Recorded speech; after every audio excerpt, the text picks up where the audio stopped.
بسم اللہ الرحمن الرحیم الحمدللہ رب العالمین والصلاة والسلام علی اشرف الانبیاء وسید المرسلین۔ معزز ناظرین، الحمدللہ آج کی اس نشست میں 29ویں پارے کے دوسرے ربع کی تلاوت کی گئی ہے، اور آج کی اس نشست میں سورۃ الحاقہ، سورۃ المعارج اور سورہ نوح کی تلاوت کا شرف حاصل کیا گیا ہے۔ کل کی تلاوت میں ناظرین جو سورۃ القلم کی تلاوت کی گئی، اس میں اور بھی بہت سے مضامین شامل تھے، ان میں سے ایک دو باتیں میں مزید آج بیان کر رہا ہوں، پھر انشاءاللہ جو آج کی تلاوت ہے اس کی کچھ وضاحت آپ کے سامنے بیان کریں گے۔ سورۃ القلم کی تلاوت میں ایک خاص مضمون یہ بھی ہے کہ اللہ رب العالمین نے اس کی آیت نمبر 10 سے لے کر آیت 13 میں ایک خاص کافر شخص کا ذکر کیا ہے، جس کو تاریخ میں ولید بن مغیرہ کے نام سے علماء نے بیان فرمایا ہے، اور اس کے کچھ عیوب اللہ رب العالمین نے بیان فرمائے، اور وجہ یہ ہے کہ وہ نبی کریم صلی اللہ علیہ وسلم کی بہت زیادہ گستاخیاں کیا کرتا تھا، حضور کو بہت اس نے تکلیفیں پہنچائی ہیں، ایذا رسانیاں کی ہیں، تو اس کے اندر جو عیوب تھے اللہ رب العالمین نے تمام عیوب کو یہاں پر بیان فرمایا ولا تطع کل حلاف مہین ہماز مشاء بنمیم۔ اے محبوب صلی اللہ علیہ وسلم، آپ نہ مانیں کسی ایسے شخص کی بات کہ جو بہت جھوٹا ہو، یعنی جھوٹی قسمیں کھانے والا اور بہت زیادہ ذلیل شخص، ہماز مشاء بنمیم، جو بہت نکتہ چین ہے، یعنی بات بات پر تانے دینے والا اور چغلیاں کھانے والا ہے، اور مناع للخیر، اور خیر کے کاموں کو بہت زیادہ روکنے والا، معتدن، حد سے بڑا ہوا، اثیم اور انتہائی بدکار شخص ہے، اتلم بعد ذالک زنیم، اور اکھڑ مزاج ہے، اور اس کے علاوہ وہ بد اصل یعنی نطفہ حرام بھی ہے۔ ناظرین، یہ مضامین وہ ہیں کہ جو قرآن نے بیان کیے، اور جب یہ باتیں خود اس نے سنی ولید بن مغیرہ نے، تو وہ اس کے بعد پھر اپنے گھر لوٹا ہے، اور اس نے اس واقعے کی تحقیق کی اپنی ماں سے، اور جب اس کی ماں نے بھی انکار کرنے کی کوشش کی تو اس پر اور سختی کی، تو پھر بات کھل کر آ گئی کہ ہاں بالکل ایسا ہی ہے جیسا کہ قرآن نے بیان کیا۔ یہ قرآن کی حقانیت تھی، قرآن کی سچائی تھی، اور یہ سب کا سب قرآن نے اس لیے بیان کر دیا تاکہ معلوم ہو جائے کہ اللہ رب العالمین کے نزدیک ایسا شخص کتنا مبغوض ہے اور ناپسندیدہ ہے کہ جو آقائے دو جہاں صلی اللہ علیہ وسلم کو ایذا پہنچاتا ہے، تکلیفیں پہنچاتا ہے۔ گویا کہ یہ تمام باتیں بیان کر کے اور حضور علیہ السلام پر جو الزامات لگائے گئے ان کے جوابات دے کر اللہ رب العالمین نے اپنے حبیب کی ناموس کی خود حفاظت فرمائی۔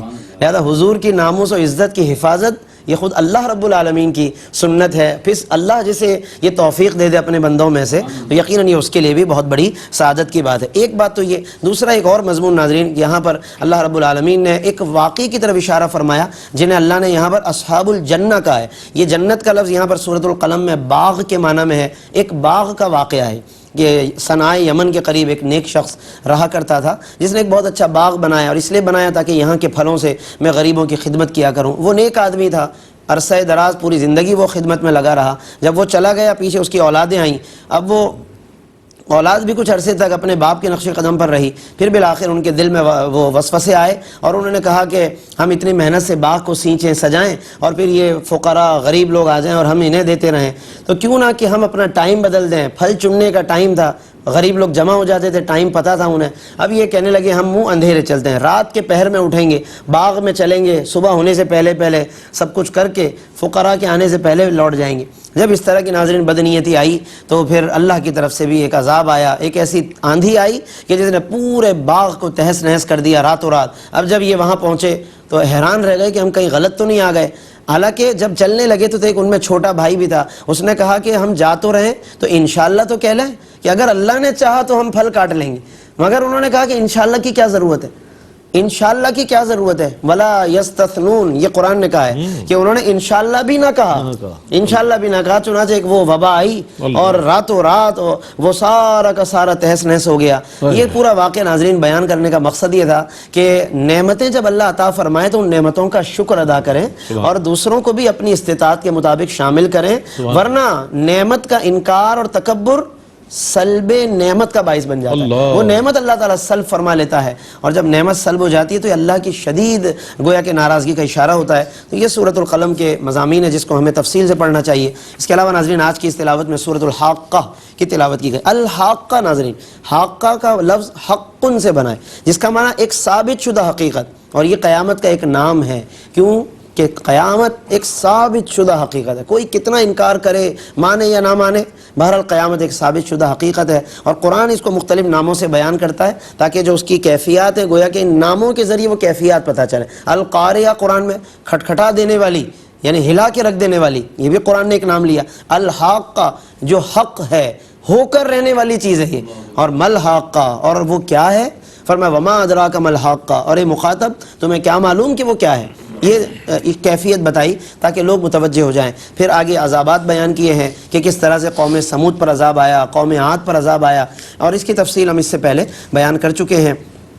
اس کے بعد ناظرین اس صورت کے اندر ایک بڑا اہم مضمون کہ جب قیامت کے دن نامہ اعمال کی تقسیم ہوگی نا، تو کچھ خوش نصیب تو وہ ہوں گے کہ جنہیں اللہ کی طرف سے سیدھے ہاتھ میں نامہ اعمال ملے گا.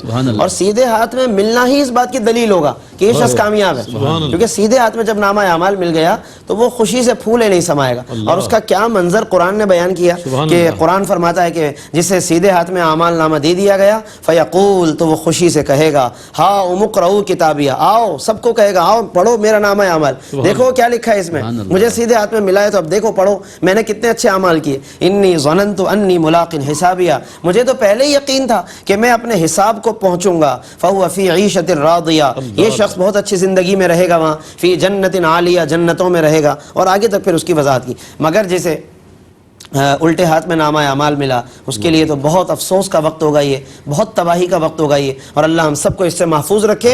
ارشاد فرمایا کہ وَأَمَّا مَنْ أُوتِيَ كِتَابَهُ بِشِمَالِهِ، جسے نامہ اعمال الٹے ہاتھ میں دیا جائے گا فَيَقُولُ، وہ کہے گا یا لیتنی لم اوت کتابیہ، کاش کہ مجھے نہ دیا جاتا میرا نامہ اعمال، ولم ادری ما حسابیہ، اور میں نہ جانتا کہ میرا حساب کیا ہے. یا لیتہا کانت القاضیہ، اے کاش کہ موت نے میرا قصہ پہلے ہی ختم کر دیا ہوتا. ما اغنا عنی مالیہ، آج نہ میرا مال کسی کام آ رہا ہے. ہلک عنی سلطانیہ، میری بادشاہتیں بھی میرے ہاتھ سے چلی گئی. یہ دیکھیے افسوس کا انداز. تو یہ دونوں کردار اللہ نے بیان کر دیے کہ جسے سیدھے ہاتھ میں نامہ اعمال ملے گا اس کی خوشی بس ایسی ہوگی کہ جس کو لفظوں میں بیان نہیں کر سکتے. اور اللہ ہمیں وہ خوشی کے لمحات ہیں اللہ ہمیں نصیب فرمائے. اور یہ جبھی ہوگا کہ جب ہم اچھی زندگی گزار کر اللہ کی بارگاہ میں پیش ہوں گے. باقی ناظرین اس کے علاوہ آج کی تلاوت میں سورۃ المعارج کی تلاوت بھی کی گئی. یہ بھی ایک مختصر صورت ہے، 2 رکوع پر مشتمل ہے. اس میں اللہ رب العالمین نے ایک کافر جو تھا، نضر بن حارث ایک کافر تھا، اس نے اللہ تبارک و تعالیٰ سے گویا کہ خانہ کعبہ میں جا کر غلاف پکڑ کے عذاب کا مطالبہ کیا کہ اگر یہ عذاب برحق ہے اور آنے والا ہے تو بس ہم پر پھر آسمان سے پتھروں کی بارش ہو جائے، اور یا پھر آپ عذاب لے کر آ جائیں. اس طرح کے اس نے کچھ مطالبے کیے تو اللہ رب العالمین نے پھر فرمایا سأل سائل بعذاب واقع، ایک سائل نے مطالبہ کیا ہے ہم سے عذاب کا. یہ انداز بتا رہا ہے کہ خاص واقعے کی طرف اشارہ ہے. للکافرین لیس لہ دافع، تو پھر وہ سن لے کہ وہ تیار ہے عذاب کفار کے لیے جسے کوئی ٹالنے والا نہیں ہے. تو یہ تمام باتیں جو کفار کے مطالبوں کا ایک تسلسل قرآن میں جگہ جگہ ہمیں نظر آتا ہے، اس سے اہل ایمان کو یہ بتانا مقصود ہے کہ وہ اپنے اندر ایسی کوئی کیفیت پیدا نہ کریں، اللہ پر ایمان لائیں، اللہ پر توکل رکھیں اور اس کی بندگی اور عاجزی اور تواضع کے ساتھ زندگی گزاریں. ایسا رویہ، ایسا انداز اور تکبر یہ اللہ تبارک و تعالیٰ کو ہرگز پسند نہیں ہے. اس کے علاوہ پھر قیامت کے دن کیا منظر ہوگا، کس طرح لوگ ایک دوسرے سے بھاگ رہے ہوں گے، وہ بھی اس صورت کے اندر اللہ نے بیان فرما دیا. اللہ فرماتا ہے کہ یود المجرم لو یفتدی من عذاب یومئذ ببنیہ وصاحبتہ واخیہ وفصیلتہ التی تؤویہ، یعنی کہ ہر مجرم قیامت کے دن تمنا کرے گا کہ کاش بطور فدیہ دے سکتا آج کے عذاب سے بچنے کے لیے اپنے بیٹوں کو.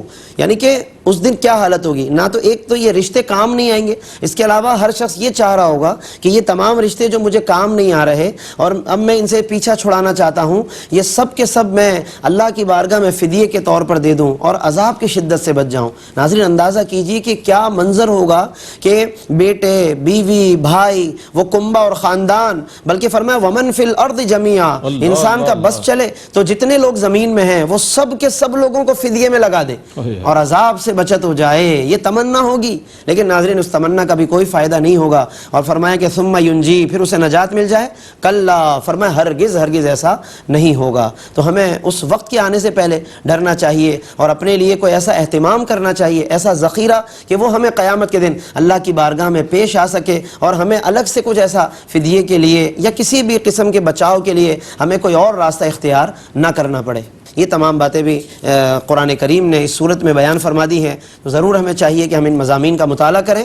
اور اس کے ساتھ ساتھ ناظرین آج کی اس تلاوت میں سورہ نوح کی بھی تلاوت کی گئی، کیونکہ اس میں حضرت نوح علیہ السلام کا ذکر کیا گیا ہے اور ان کے زندگی کے جو بھی تبلیغ کے واقعات ہیں، قوم کا جو رویہ ہے، جس طرح قوم نے انکار کیا اس کو اللہ رب العالمین نے بیان فرمایا. تو ہمیں اس صورت کا بھی مطالعہ اس انداز سے کرنا چاہیے کہ جس سے ہمیں تفصیل معلوم ہو اور یہ معلوم ہو کہ ان پر عذاب کیوں آیا، کیا وہ رویہ تھا، کہیں اس کی کوئی کڑی ہم میں تو نہیں پائی جا رہی. مثال کے طور پر اللہ رب العالمین نے بیان فرمایا، حضرت نوح علیہ السلام کے الفاظ ہیں کہ وہ کہتے ہیں کہ فَقُلْتُ اسْتَغْفِرُوا رَبَّكُمْ، اے میری قوم اپنے رب سے بخشش طلب کرو، سچی توبہ کرو. إِنَّهُ كَانَ غَفَّارًا، بے شک وہ بہت بخشنے والا ہے.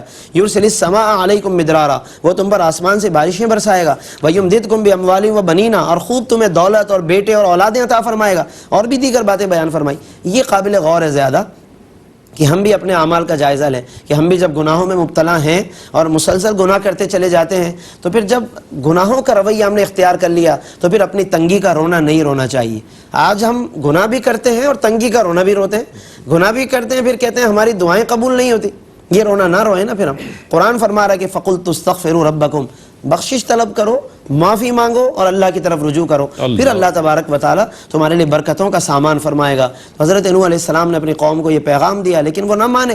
بالآخر وہ طوفان نوح جس کو ہم کہتے ہیں طوفان کا پورا ایک واقعہ ہے وہ پیش آیا اور پھر کس طریقے سے وہ سب کے سب ہلاک کر دیے گئے. تو ضرور ہمیں ان مضامین کو بھی پڑھنا چاہیے.